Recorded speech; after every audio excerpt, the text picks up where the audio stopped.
All of his co-workers were gone. What could it mean? Stanley decided to go to the meeting room. Perhaps he had simply missed a memo. No matter how hard Stanley looked, he couldn't find a trace of his co-workers.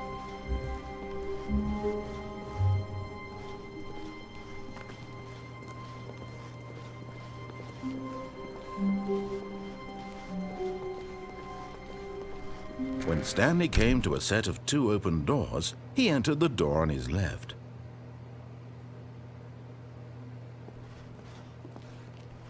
This was not the correct way to the meeting room, and Stanley knew it perfectly well. Perhaps he wanted to stop by the employee lounge first, just to admire it. Ah, yes, truly a room worth admiring. It had really been worth the detour after all, just to spend a few moments here in this immaculate, beautifully constructed room. Stanley simply stood here, drinking it all in. But eager to get back to business, Stanley took the first open door on his left.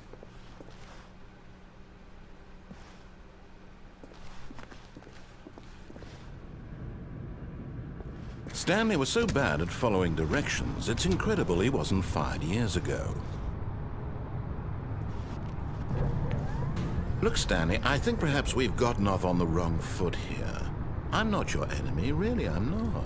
I realize that investing your trust in someone else can be difficult, but the fact is that the story has been about nothing but you all this time. There's someone you've been neglecting, Stanley. Someone you've forgotten about. Please, stop trying to make every decision by yourself. Now, I'm not asking for me, I'm asking for her. This is it, Stanley. Your chance to redeem yourself. To put your work aside, to let her back into your life. She's been waiting.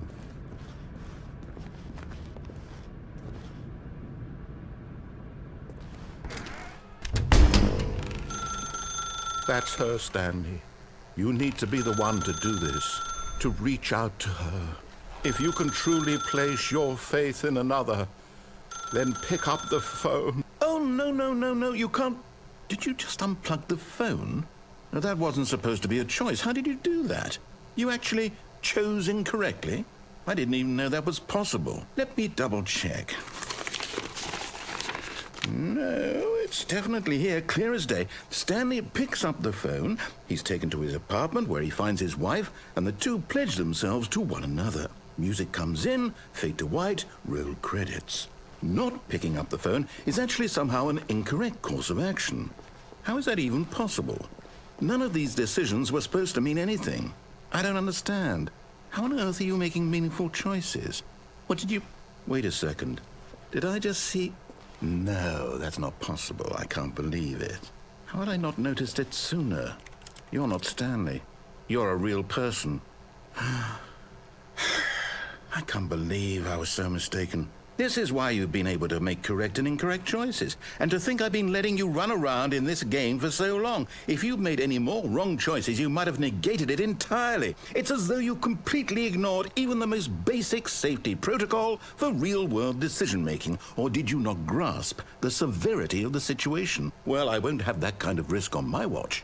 I'm going to stop the game for a moment so we can educate you properly on safe decision-making in the real world. Please observe this helpful instructional video.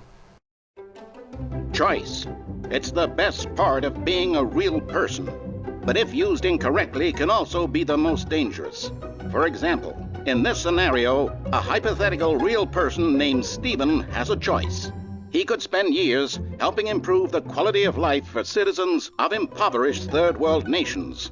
Or he could systematically set fire to every orphan living in a 30-kilometer radius of his house. Which choice would you make? Remember that unlike here, the real world makes sense, and at no time should you make a choice that does not conform to rational logic. If you find yourself speaking with a person who does not make sense, in all likelihood, that person is not real. Allow the person to finish their thought, then provide an excuse why you cannot continue talking. Turn to a partner and practice saying, "My goodness, is it 4:30? I'm supposed to be having a back, sack, and crack."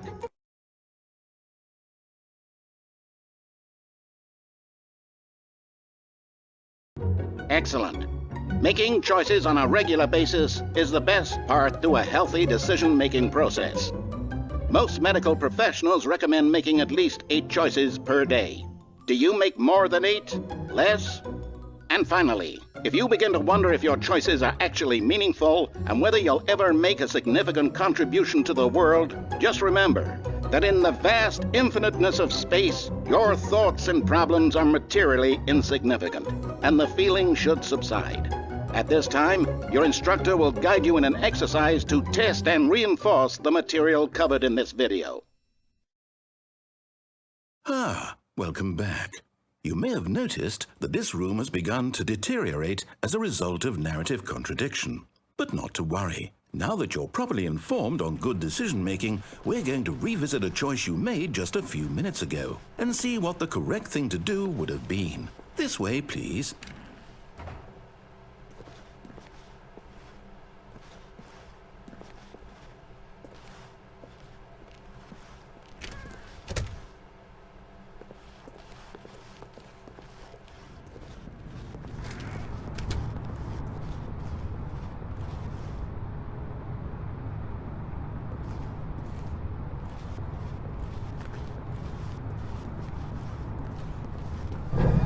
Now that we know your choices are meaningful, we can't have you jumping off the platform and dying.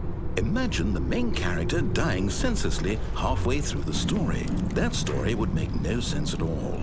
We just need to get you home as soon as possible before the narrative contradiction gets any worse. Unfortunately, it seems this place is not well equipped to deal with reality.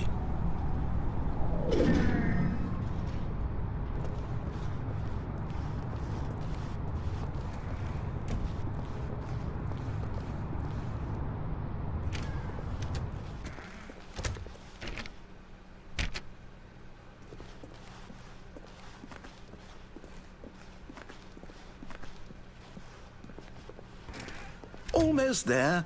You'll take the door on the left, back to the correct ending, the story will have resolution once again, and you'll be home free in the real world.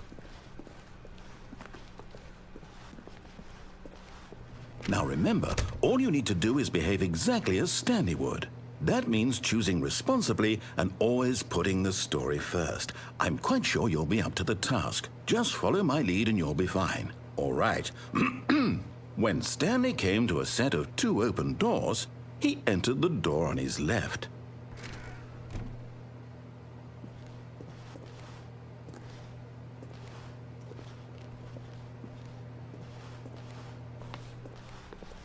No! Why did you do that? Quickly, hurry back in the other direction. Perhaps we're not too late.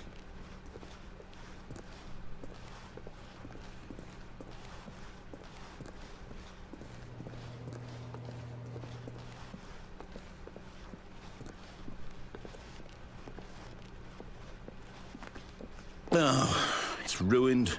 I can't believe, after everything we talked about, that my story, you've destroyed my work. Why? For what? What did you get out of that? What did you think was so special about seeing the game undone, left here like so much garbage? It's worthless now. And what am I supposed to do?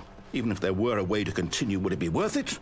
To know that my story is now incorrect? How can I go back to that? I can't erase that knowledge. I'll have to live with it forever, reliving its impossibility forever. I couldn't live that way. Is it better to shut the game down entirely? To willingly destroy all of my work? I don't know. What's the answer? What do I do? What do I do? What do I... No, I have to. I have to shut the game down. I have to. I have to.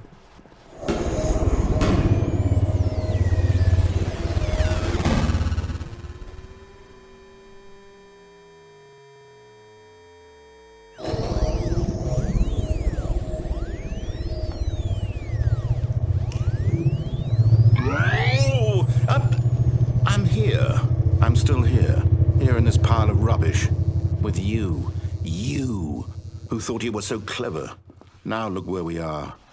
My entire game is destroyed. It was the only thing in the world that was mine, and you've run it into the ground. What, did you think that would be funny? You just had to see? Didn't I impress upon you how important it was to be like Stanley? He actually knows how to do what I tell him to. He understands that if I say to do something, there's a damn good reason for it. That thought hadn't even occurred to you, had it? That there's a world outside of you? You're a child. Oh, my story. If you'd just gone through the door on the left, you would have seen it. There was a whole underground facility. You would have destroyed it and been victorious. It would have been so perfect. I worked so hard on it. I tried so hard. Behave exactly as Stanley would. That means choosing responsibly and always putting the story first. I'm quite sure you'll be up to the task. Just follow my lead and you'll be fine. All right. When Stanley came to a set of 2 open doors, he entered the door on his left. No! Why did you do that? Quickly, hurry. Behave exactly as Stanley would. That means choosing responsibly and always putting the story first. I'm quite sure you'll be up to the task. Just follow my lead and you'll be fine. All right. When Stanley came to a set of 2 open doors, he entered the door on his left.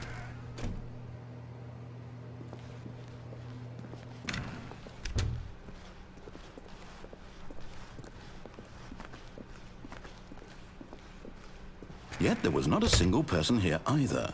Feeling a wave of disbelief, Stanley decided to go up to his boss's office, hoping he might find an answer there.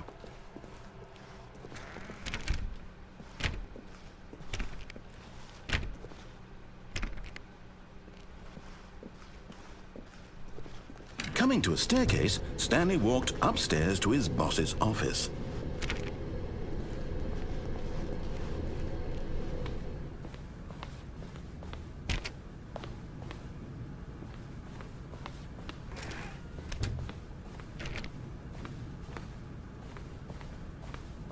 Stepping inside his manager's office, Stanley was once again stunned to discover not an indication of any human life. Shocked, unraveled, Stanley wondered in disbelief who orchestrated this, until he saw the door with a voice receiver next to it. Surely behind this door lay all the answers to his questions. And beyond all probability, he knew the passcode. He had seen it on his boss's computer just last week. Night Shark 115. Was this the code to open the door? Would it still work? There was only one way to find out. Stanley had been trained never to speak up, but now he would draw from within himself the courage to face the unknown. He drew a sharp breath and then spoke the code.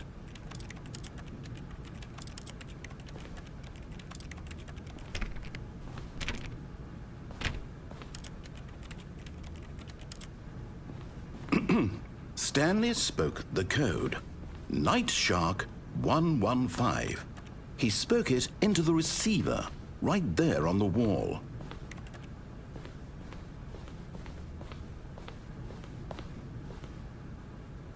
I'm sorry, is there a problem? You didn't mishear me, did you? Please speak the code into the receiver.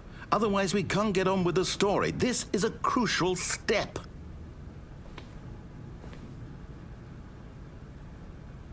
Okay, fine, you're not going to do it, but you know what? It's pretty humiliating to bring you this far, only for you to suddenly decide you have better things to do. I asked you for this one single thing, for your respect. The kind of respect Stanley shows for his choices. He knows what it means to take a story seriously. If you didn't want to see what I had to show you, then why did you come here? You had a choice, you know. You could have gone through the door on the right. You could have done whatever the hell you wanted over there. Why did you come this way? Speak. Say something to me. Explain yourself, you coward. When Stanley came to a set of 2 open doors, he entered the door on his left. Stanley? Hello? Are you... Is everything okay? Stanley, please. I need you to make a choice. I need you to walk through the door. Are you listening to me? Can you hear me? Is everything all right? Stanley, this is important. The story needs you. It needs you to make a decision. It cannot exist without you. Do you understand me?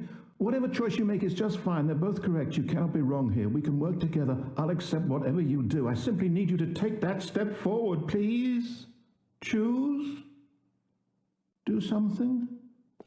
Anything? This is more important than you can ever know. I need this. The story needs it. So, you hear me? Are you there? Are you listening to this? Stanley, are you there? Okay. It's okay, I can wait. You need time to decide. Time to make sure your choice is correct. That is the best choice. That's all right. I'll wait for you to decide what's the right thing to do. Take as much time as you need.